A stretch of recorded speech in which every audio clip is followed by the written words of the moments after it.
तो उधर हरियाणा कांग्रेस के 5 विधायकों ने आज प्रेस कॉन्फ्रेंस की, जिसमें कई मुद्दों को लेकर सरकार पर सवाल खड़े किए गए।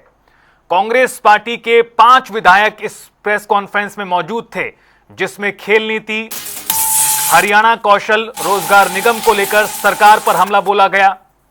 अशोक अरोड़ा, आफ्ताब अहमद, ये तमाम वो विधायक जो आज की प्रेस वार्ता में मौजूद थे। कॉमनवेल्थ गेम्स में प्रदेश के खिलाड़ियों की सफलता पर बधाई दी गई। साथ ही साथ ये भी सवाल उठाया गया कि आगामी कॉमनवेल्थ गेम्स जो देश में होने वाले हैं, उसमें हरियाणा को भी को पार्टनर बनाया जाए। हुड्डा सरकार की खेल नीति कारगर थी, अशोक अरोड़ा ने कहा। पदक लाओ पद पाओ नीति ने प्रोत्साहित किया। 2010 के कॉमनवेल्थ खेलों में हरियाणा के 19 गोल्ड थे। 2030 में कॉमनवेल्थ गेम्स हरियाणा को होस्ट बनाने की मांग कांग्रेस लगातार कर रही है। सीएम को पूर्व सरकार की खेल नीति की जानकारी नहीं, यह आफ्ताब अहमद ने सवाल उठाया है। खिलाड़ियों को सम्मान और नौकरी दोनों मिलती थी हुड्डा सरकार में।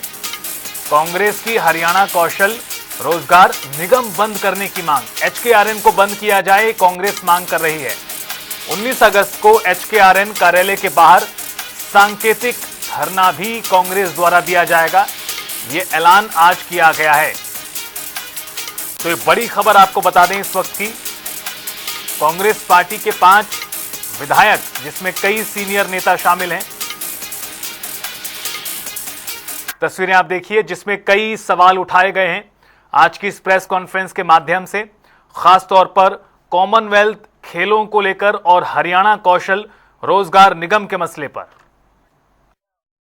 समय की स्पोर्ट्स नीति थी, जिसके नतीजे थे कि 2010 के जो नई दिल्ली में कॉमनवेल्थ गेम आए, इस देश के टोटल पदक तो आए 101 और अकेले हरियाणा के उसमें जो पदक थे उन टोटल 38 गोल्ड आए, उनमें से हरियाणा के 19 थे गोल्ड, और टोटल जो 101 आए उनमें से 38% अकेले हरियाणा के थे। ये कांग्रेस पार्टी की हुड्डा सरकार की खेल नीति का था। और नहीं तो जो आज कह रहे हैं, आज का तो ऐसे हालात हैं कि बच्चे स्टेडियम के अंदर जाते हैं प्रैक्टिस करने, उसके अंदर पोल गिरने से बच्चे मर जाते हैं। ये तो इनकी स्पोर्ट्स का हाल है। ये तो हुड्डा साहब की सरकार की, कांग्रेस सरकार की नीति थी, जिनसे बच्चों को प्रोत्साहन मिला और आज भी हमारे बच्चों ने अच्छे नतीजे दिए। परंतु ये कह देना कि कोई नीति के बारे में चर्चा करेंगे कि आफ्ताब जी भी बताएंगे कि उस नीति के तहत ही जो सरकार आज पदक लाए हैं, ये उसी नीति का परिणाम है कि हरियाणा प्रदेश का जो गौरव है वो राष्ट्रमंडल खेलों के अंदर हमारे खिलाड़ियों ने बनाया, इंडिया में होने जा रहे हैं।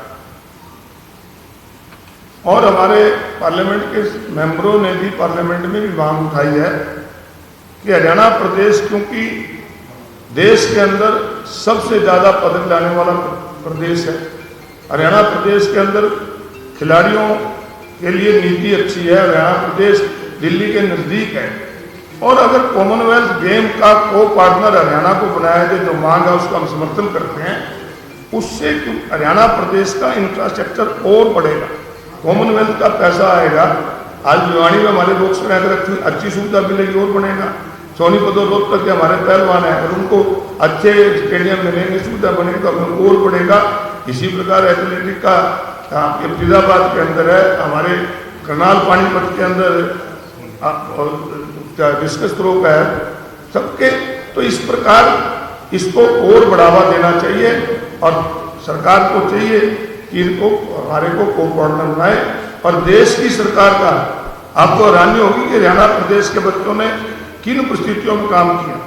देश की सरकार का स्पोर्ट्स कॉमनवेल्थ पे 2200 करोड़ का बजट और हरियाणा को मिले मात्र 65 करोड़, और उसके बावजूद भी 25% से ज्यादा हमने मेडल जीते हैं। एक फ्रॉड है जो पर्ची खर्ची की बात हमेशा करते हैं, इसमें ना तो मेरिट है ना रिजर्वेशन है, ये तो टोटल संविधान के खिलाफ है, कुछ भी नहीं इसमें। तो ये तो बिल्कुल फ्रॉड है, इसके बंद करना चाहिए। पिछले दिनों विधानसभा में इन्होंने 1,20,000 के करीब जॉब गारंटी दी। ठीक है कि आपने जॉब गारंटी देगी, जो पक्की नौकरियां हैं उनकी सीट तो भर दी, उनकी सीट तो भर दी। कम से कम जो लगे उनको तो स्केल दो, उनका शोषण तो ना करो। जो लगे हुए हैं उनको स्केल दो।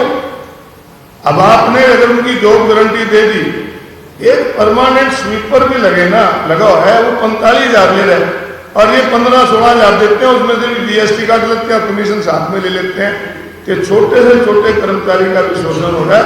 इसलिए हम ये चाहते हैं कि इसको बंद किया जाए, एचकेआरएम को इसकी बजाय पक्की नौकरियां दी जाए और मेरिट और संविधान के अनुसार दी जाए, और जो लगे हुए हैं जिनको आपने जॉब गारंटी दी है उनको परमानेंट स्केल दिया जाए ताकि वो अपने बच्चों का ठीक गुजारा कर सके। समय की स्पोर्ट्स